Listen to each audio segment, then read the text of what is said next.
Hey, George Cabell, your financial coach. Another part of the financial goals and set up for success. We're going to talk about, reducing expenses as part of this, but we're going to, deep dive further into your foundation for that success when it comes to money. So let's kind of dive in and see where else we go. Let's ask you a question though. What is the percentage of teens that have never created a budget? So this is even as yourself as a teenager, when you're growing up, or you have teenagers, have they created a budget? So they did some surveys there and figured out that about half teenagers have never created a budget. That's a foundation to financial success, is really knowing what income's coming in, what money is going out, what are your expenses. Even if they have very little expenses, you want to start the habits early so that they're carrying it into adult. A lot of adults today say they've never created a budget, talked about money with parents. So we want to change that as part of some of the things that we're doing in our journey as well. So another money myth: credit cards are evil. They're bad. They're bad for you. And I don't see credit cards as being evil. It's how we use them. But credit cards are just a financial tool, guys, just like a loan or a particular software app that we use today. Credit cards just offer convenience, security, and rewards as part of how we use it. Credit card debt is the problem. And I think that's what we need to change. It's not the actual tool, it's how we use it that really gets us into trouble when it comes to our credit cards. So student loans are good debt. So again, that's a great question when it comes to borrowing for education, right? So, but student loans, it's debt is debt. Good or bad, it's putting an emotional tie to it is up to you how you want to handle it. But obviously, it's okay to borrow money that's going to be investing in something in the future. It's okay. We do that with our mortgage. It's supposed to give us something. But what we got to figure out is the ROI, the return on investment, that we need to figure out. Some degrees are better than others. And there's certain things that we need to really put into practice when it comes to a bachelor's, master's degree. What are we using that degree for? What skills are we taking out of college that we can apply in our future? Some of us can do that better than others. And it's just something we need to worry about or really take into consideration when we talk about borrowing for education.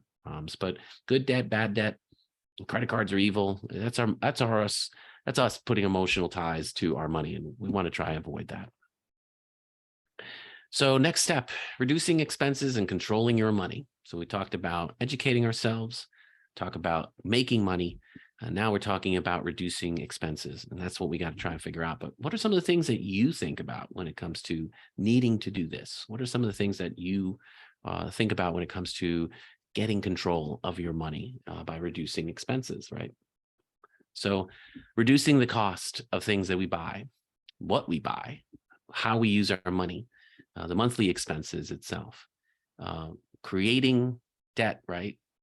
That's, we need to reduce that. So not creating more debt is a good thing to do. If we have credit cards, let's stop using the credit cards. Let's figure out a way to stop creating more debt. If we have loans, if we have a car, let's buy the car instead of having to just car payments, an endless stream of just expenses coming out. So these are the things that we want to try and figure out. We talked about, again, living within our means. Don't spend more than you make. That's very important as part of reducing expenses. Looking for opportunities in our budget to reduce what the money is going out. That's at the end of the day, that's how simple it might be. Think about the ROI when it comes to our spending. What am I getting out of this? What's the value of purchase when it comes to the spending we do? Some of us getting that latte in the morning is important. Some of us having Amazon money to be able to purchase certain things on Amazon. As long as it's in our budget and we value it as part of some type of rate of return when it comes to our investing in ourselves, then yeah, I mean, I can't tell you what's important to you. You have to determine that. But once again, these things that you're spending on, is it preventing you from doing other things in your life and the other goals that you may have set between saving, investing, and investing in ourselves, investing in our kids, and investing in anything else we have in our life? Knowing the needs and wants. What is that defined as? Everything can't be a need. Everything can't be a want. Knowing that difference in your budget and how you spend will help you identify the things that you can cut out to be able to reduce those expenses on a monthly basis. Money decisions. What is a need? What is a want? Having Netflix on your listing itself, that might be a need depending on your kid's situation and the things that you do from day to day. So that might be a need. But what's a need and a want? Identifying those items in your life makes it important. It makes it easier to be able to identify what is going to be on your budget and what's not. There's opportunities always in our budget to be able to reduce costs. That's going to be up to you on what you want to do to be able to do that on a daily basis.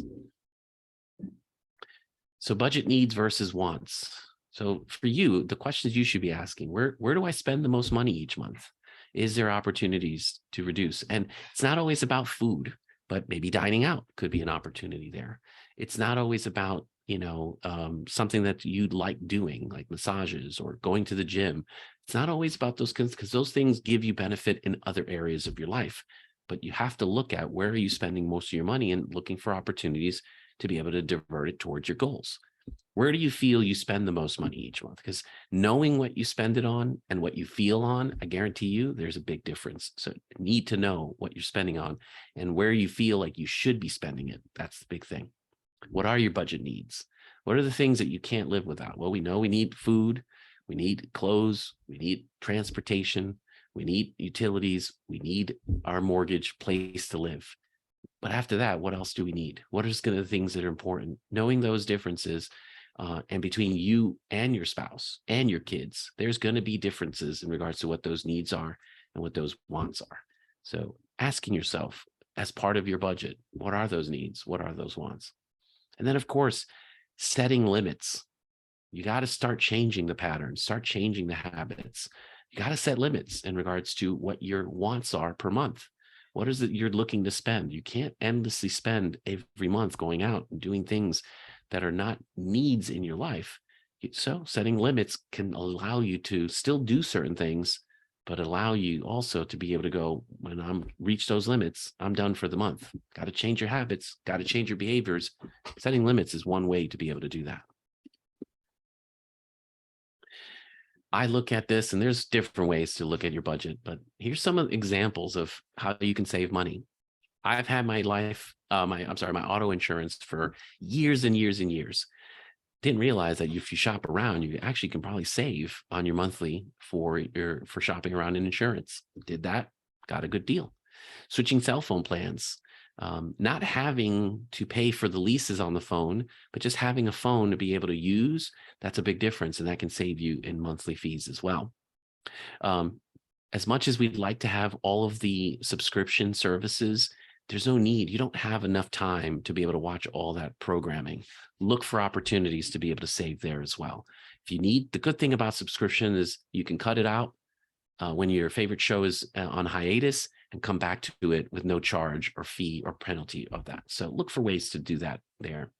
Cutting the TV cable cord is a big thing as well. If you're using Netflix or Hulu and all of those, why still need, basic cable if that's going to be, if you're using it through some of the on-demand services. So look for opportunities there.